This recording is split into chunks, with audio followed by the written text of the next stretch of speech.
एक सबसे बड़े वक्तार जो कहते हैं एक्टिव नजर नहीं आ रहे सीएम इब्राहिम। लोग कह रहे क्या रिटायरमेंट हो गए पॉलिटिक्स से? मैं रिटायर्ड होना चाहूँ तो भी मुझे पॉलिटिक्स मुझे नहीं छोड़ रही है। सर, सीएम इब्राहिम साहब के सियासत में एक्टिव पॉलिटिक्स में 50 साल पूरे हो चुके हैं माशाल्लाह। पिछले 1.5 साल से आपके दोस्त जो चीफ मिनिस्टर सिद्धरामैया हैं, क्या मुसलमानों को उनके सोशल हक दे चुके हैं? आपको लगता है सर? नहीं, वो भी मजबूर है। एमआईएम के बारे में आपका क्या नहीं, नजरिया है? एमआईएम देखिए, बिल्कुल महदूद जमात मद्रास में, हैदराबाद में जी पिछले 70 साल से वो 7 से 8 में ही है एमएलएस। वही वो नहीं बढ़े तो यहाँ क्या बढ़ा सकते हैं? जी अब मुस्लिम के सामने तकरीर करना चलो, वो तकरीर यहाँ नहीं चलेगी। उड़पी होटल में जाके आप बिरयानी पूछेंगे तो नहीं मिलेगी। खलंदर के होटल में मसाला डोसा नहीं मिलता, वैसा उनका हैदराबाद का खलंदर का होटल है, वहाँ बिरयानी मिल रही। कर्नाटक उड़पी होटल है, मसाला डोसा ही मिलता है।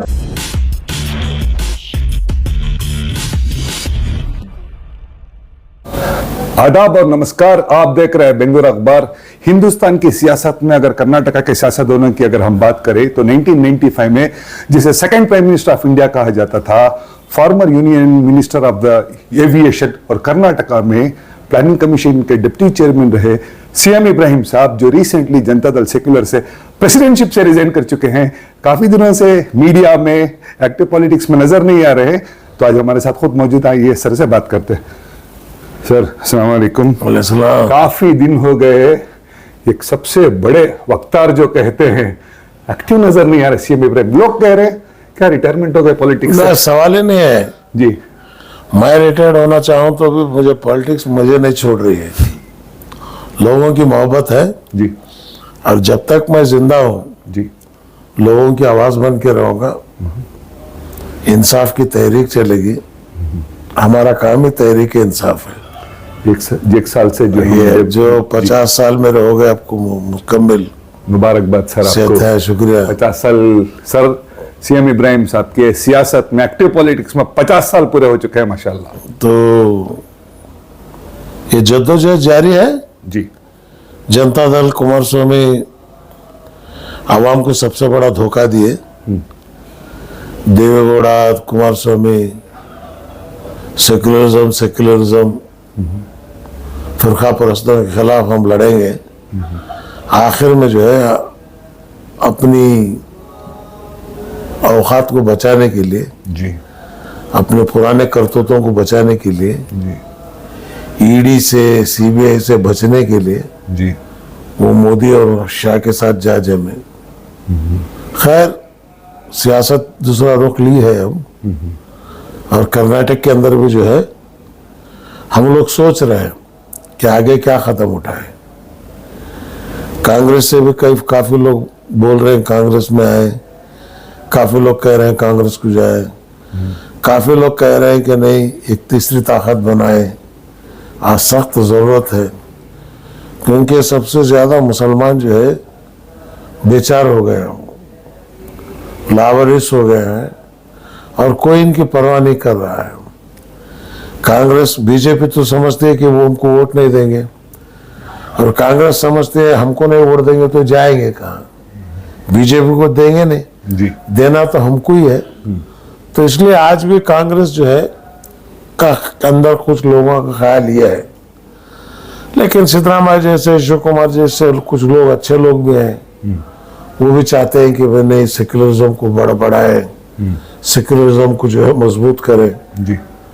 अब देखना यह है कि भाई मैं एक दो मीटिंग इसके कर चुका हूँ। जी, रईत संघ वाले, दलित समाज के लोग, कन्नड़ हित रक्षणा समिति के नारायण गौड़ा, कोडेली चंद्रशेखर, इन तमाम लोगों से एक बार राउंड मीटिंग हुई है कि आगे के लायक कदम क्या है। जी। अब एक दूसरी मीटिंग के बाद जो है रियासत के 4 डिविजन्स में जो है हम लोग दौरा करेंगे।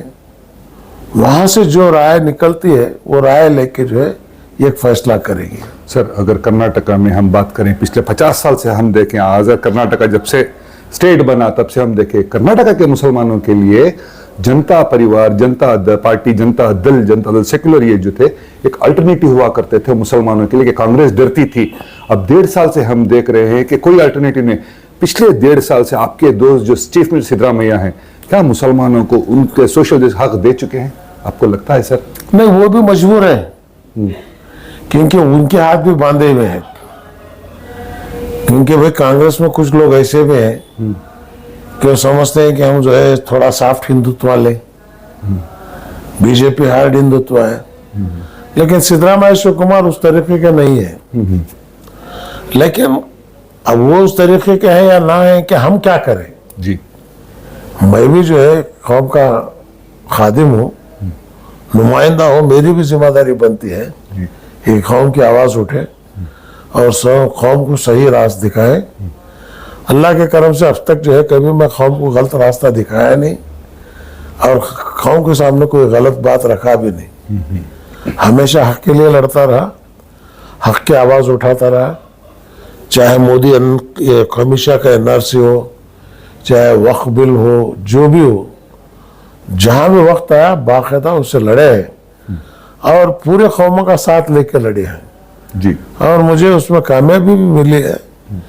इंशाअल्लाह नवंबर दिसंबर तक जो है, अगले साल जनवरी को एक रूप जो है जी, धारण होगा आपके कर्नाटक के अंदर। जी, आपके दोस्त जो कर्नाटक के रियासत के मुख्यमंत्री हैं, चीफ मिनिस्टर सिद्धरामैया, तकलीफ के वक्त से गुजर रहे हैं, क्या आपकी बात हुई? क्या कहेंगे इस मूडा स्कैम के बारे में आप? देखिए, इसलिए मैं जब वो अच्छे वक्त में था उसके पास कभी गया नहीं मैं।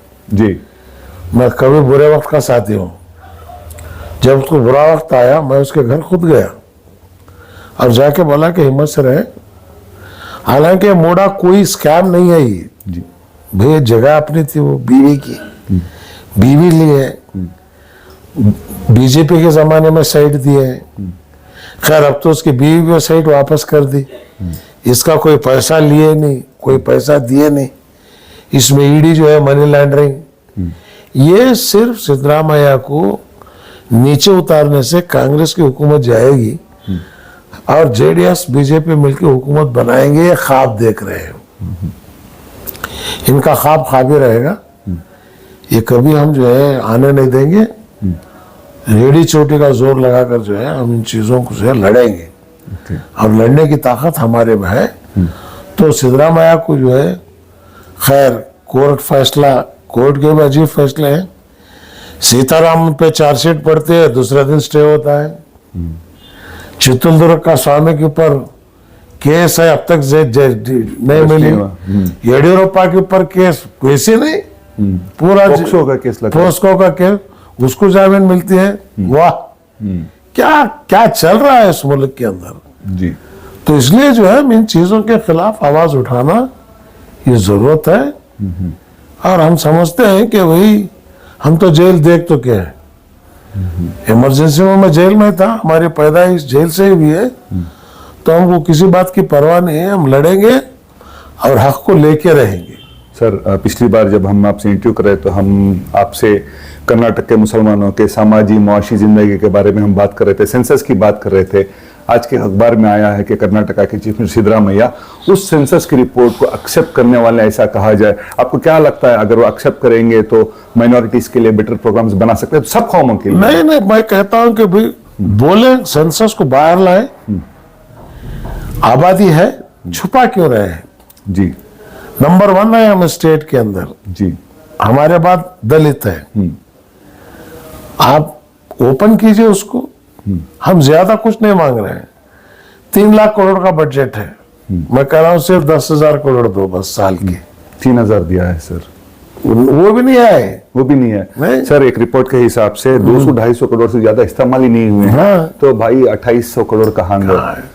तो इसलिए जो है ये प्रोग्राम बना के 10,000 करोड़ दे दे तो मैं समझता हूं 5 साल के अंदर हर तालुके में मैं तालीमी इदारा 1 से 12 तक, लड़कियों का अलग लड़कों का अलग, 12वीं क्लास तक हम तालीम जो है मुफ्त में दे सकते हैं जी, पूरे रियासत कर्नाटक के अंदर। जी, मैं जब डिप्टी चेयरमैन प्लानिंग कमीशन था, प्रोग्राम बनाया था मैं, उसे जो है साल के 2,500 करोड़ रुपए लगते हैं और बाकी के 2,500 करोड़ रुपए जो बच्चे बेकार हैं काम करना चाहते हैं 5 से लेकर 25 लाख तक उनको खर्चा देने का जी और हर तालुके में अंजुमन बनाना, जी अंजुमन वाले फैसला करना कि गरीब लड़का को उन्हें किसे पैसा देना है जी वो, और 2,500 करोड़ रुपए स्कॉलरशिप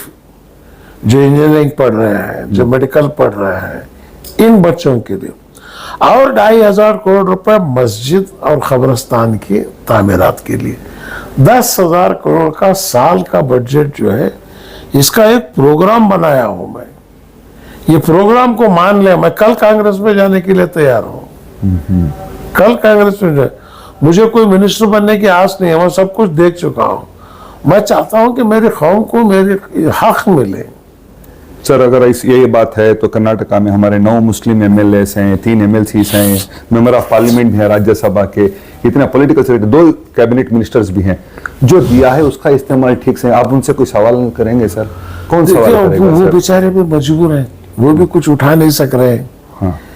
क्योंकि जब तक आप 5 उंगलियां जमेंगे नहीं ना, तो मैं उनसे भी कह रहा हूं कि भाई आप मीटिंग बुलाओ, बैठेंगे, सोचेंगे, लेकिन कोई भी उसके तरफ कदम उठाने के लिए तैयार नहीं है जी। तो इसलिए मैं सोच रहा हूं कि भाई क्या करो, फिर मुझे ही अगर कुछ नहीं हुआ तो फिर जनवरी तक फिर मुझे बाहर निकलना पड़ेगा जी। मैं खुद बाहर निकलूंगा हाँ। और एक ताकत बना के जो है बाकायदा जद्दोजहद हम जो है जमहूरियत के नाम पे हम जद्दोजहद करेंगे। सिद्धरामैया के साथ आपको भी अहिंदा का लीडर माने, क्योंकि अकेले उन्होंने कुछ नहीं किया था, जिसमें मुस्लिम्स भी हैं, बैकवर्ड क्लासेस भी हैं, दलित्स भी हैं। अगर सीएम इब्राहिम इससे हटके निकलते तो क्या थर्ड एक बनाएंगे? एमआईएम के बारे में आपका क्या नजरिया है? एमआईएम देखिए बिल्कुल महदूद जमात मद्रास में, हैदराबाद में जी, पिछले 70 साल से वो 7 से 8 नहीं हुई एमएलएस, वही वो नहीं बढ़े तो यहाँ क्या बढ़ा सकते हैं?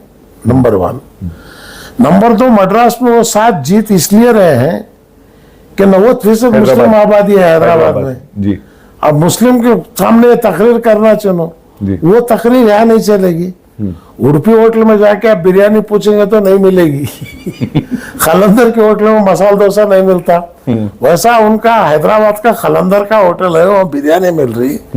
कर्नाटक उड़पी होटल है, यहाँ मसाला डोसा ही मिलता है, तो यहाँ बिरयानी बिक नहीं सकती, वहाँ मसाला डोसा नहीं बिक सकता जी। तो यहाँ एमआईएम जो है सियासी मैदान निपटना मुश्किल है। हाँ, तकरीर के लोग जमा हो सकते हैं, लोग तकरीर के लिए आएंगे, लेकिन उसे वोट कन्वर्ट करने से सिर्फ मुस्लिम वोट से एमएलए नहीं बन सकता। जब तक आप दूसरों की वोट नहीं ले सकते तब तक आप नुमाइंदे बनना मुश्किल है। सर, हिंदुस्तान में जब से बीजेपी की सरकार है, जिस तरह के एंटी मुस्लिम्स के जो बिल लाकर वो एक्ट बना के ला रहे हैं, अब लेटेस्ट जो हम 2024 में देख रहे हैं वक्फ अमेंडमेंट बिल लेकर आई है, इस बारे में आपका पहला नजरिया क्या है? मेरा बिल्कुल जो है ये बिल टिकेगी नहीं टिकेगी सर, कानूनी नजरों में टिकेगी नहीं, फेल होंगे ये। और उलमाए कराम जो है बोल रहे नहीं, हम प्रोटेस्ट नहीं, रास्ते में नहीं उतरेंगे, जिस तरह एनआरसी को उतरे उस तरह इसे रास्ते में उतरना होगा जी।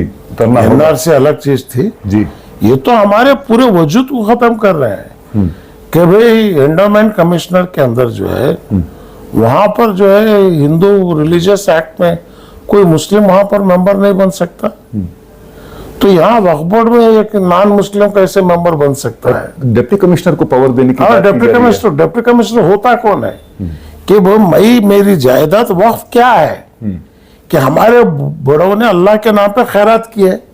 अरे मरेस वाला की खैरात पे पूछने तू कौन रे? कौन मोदी? हमारे बड़ों ने ये खैरात में वक्फ की जगह उनके इसाले सवाब के लिए, उनके इसाले सवाब में तो हाथ कैसा डाल रहा? ये कोई कोर्ट में कानून टिकेगा नहीं है। वक्फ को गवर्नमेंट दिसन हवे, गवर्नमेंट के जायदाद में वक्फ नहीं बना। अल्लाह वाले जो है अल्लाह के नाम पे जो जायदाद वक्फ की है वो वक्फ है, और वो आज हजारों एकड़ जमीन हमारे बड़ों ने जो दी थी वो भी आज गवर्नमेंट के कब्जे में है जी। कर्नाटक स्टेट के कब्जे में है, मध्य प्रदेश हर रियासत के कब्जे में है। मोदी पहले तुम वो प्रॉपर्टीज गवर्नमेंट से आजाद करके वक्फ बोर्ड को वापस दो जी। अब जो जॉइंट पार्लियामेंट्री कमेटी जो बना रही है सर, कितना इफेक्टिव रहता है कमेटी का कुछ नहीं है, सबमिशन? कुछ नहीं कुछ नहीं होता, कुछ नहीं। सब ये टाइम पास करने के लिए नीतीश कुमार चंद्रबाबू नायडू को मनाने के वास्ते किए हैं। हाँ हाँ हाँ वो माने नहीं अभी इस चीज को। अगर वो मान लेते बिल उसी वक्त पास हो जाती। जी। वो नहीं माने हैं, इसलिए जो है ये कमेटी गिमटी बना के जो है कर रहे हैं। और एनआरसी का भी मसला उसी तरह पड़ा हुआ है जी। वो भी, क्योंकि मोदी को जो है उतने जो सीट नहीं मिले। मोदी का भी वक्त आखिर है, यहाँ पे रख लीजिएगा। मोदी का वक्त आखिर, बिल्कुल सियासी वक्त आखिर है। बिल्कुल। उन्होंने कहा था 75 के साल को नहीं रहना है, रिटायरमेंट लेंगे। अब इनके 75 हो रहे हैं, अब रिटायरमेंट हो गए तो क्या होगा। सर आखिरी 2 सवाल मेरे आपसे। आपने एनआरसी की बात की, मौलाना अरशद मदनी के जो फ्रेंड मौलाना महमूद मदनी साहब का रिसेंटली एक इंटरव्यू दिया था उन्होंने यशवंत सिन्हा को, एक यूट्यूब में बैठकर एक पॉडकास्ट, पूरे हिंदुस्तान में वो मांग करते हैं एनआरसी की असम में, वो चाहते हैं। और अवैसी के बारे में बड़ी बुरी तरह से उन्होंने तनकीद की थी, क्या कहेंगे आप उसके? देखिए ये मैं कहता हूँ पानी कितना भी खराब हो उसे पीने के काम नहीं आएगा। आग लगी तो बुझाने के तो काम आता है। सही बात। वैसे खराब है, पिए मत, लेकिन आग लगी तो बुझाइए उससे। एक के ऊपर तनकीद करने की क्या है। देखिए गलतियां ढूंढते जाए तो उनमें भी गलतियां हैं, मेरे में भी गलतियां हैं। गलतियों को हम तलाश ना करें जी बल्कि उनको बुलाएं, हमको बुलाएं, बैठें, जी बातचीत करें, जी जरिया हल निकाले, मशवरा करें। ये मशवरा अगर किए बगैर जो है ये अगर बोल दिए ये गलत है। हाँ ओवैसी से कोई नुकसान हुआ है, कहीं फायदा हुआ है, पार्लियामेंट में बोल रहे हैं, अब उनकी नीयत क्या है वो जाने, अल्लाह जाने। लेकिन हम जो है उनके ऊपर कोई सीधा दागना जी नहीं है। अच्छा सर, मेरा आखिरी सवाल आपसे, जब आप जनता दल सेक्युलर के प्रेसिडेंट बने तो काफी सारे लोग आपके साथ आए थे, जिसमें आपके जफरुल्लाह खान साहब अभी भी हैं, कई सारे आज भी मुस्लिम नेता हैं जो जुड़े हुए जनता दल सेक्युलर में। क्या वो आइडियोलॉजी को कॉम्प्रोमाइज कर गए हैं या वो दोस्ती है कुमार नहीं, कुमार साहब उनको दूसरा रास्ता नहीं है। हाँ जनवरी में जब मैं बनाऊंगा शायद सब लोग जुड़ेंगे इसमें, अच्छा, मुझे उम्मीद है। और पहली बार एक मुस्लिम क़यादत के अंदर, रियासत के अंदर एक पार्टी बनेगी, हाँ तो मुसलमानों की ताकत होगी। बनेगी सर, बिल्कुल कोशिश तो वही है। पुराने साथी भी हैं, एक्स होम मिनिस्टर रोशन बेग साहब भी हैं। नहीं अब वो भी एक्टिव पॉलिटिक्स, नहीं वो क्या करेंगे मुझे पता नहीं है, लेकिन मेरा ये अकेला चला साहिब मंजिल की तरफ कारवां बनता गया, लोग आते गए।